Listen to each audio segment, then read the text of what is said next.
Can I atone for my sins? Yeah, but the atonement, this was asked in the Srimad Bhagavatam, in the 5th canto, at the end of the 5th canto. There's a description of the universe, and then the very last chapter, there's 26 chapters, Shukadeva Goswami describes to Maharaj Parikshit the lower planetary systems, the hellish worlds, where if our choices are too vicious, we have to reap those hellish reactions in hellish planets. And Shukadeva is describing the hellish places. Hell really does exist, and they exist in hellish worlds in the lower part of the universe. So after hearing these descriptions at the end of the 5th canto, to begin the 6th canto, Maharaj Parikshit asked Shukadeva, how can people be saved from these hellish reactions? Is it possible to do atonement for sins? So Shukadeva first started by describing, yes, for every sin you do, you can atone.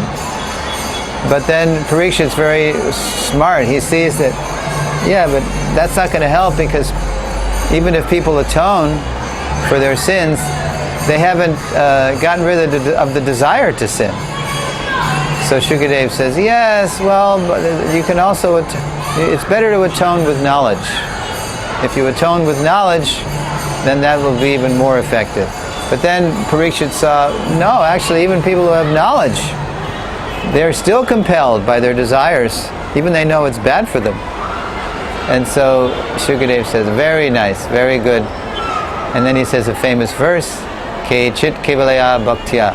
Actually, only somebody who has become completely pure, a pure devotee of the Lord, can uproot the sinful desires, just as the sun gets rid of the fog in the morning by rising and dissipating, and the sun ray dissipating the fog.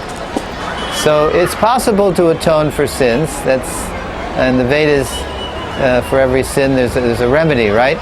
But as we say in English, an ounce of prevention is worth a pound of cure. So better than counteracting sinful activities, which may get rid of the reaction, but it won't get rid of the desire to sin. Better to prevent that by uprooting the sinful desire, by practicing pure devotional service. And that's the higher taste in life, actually, that gets rid of even the desire to sin. So better than atonement, sinning and atoning, confessing and atoning, sinning and confessing, is to uproot the sinful desire, and that will cure us for good of this wrong desires.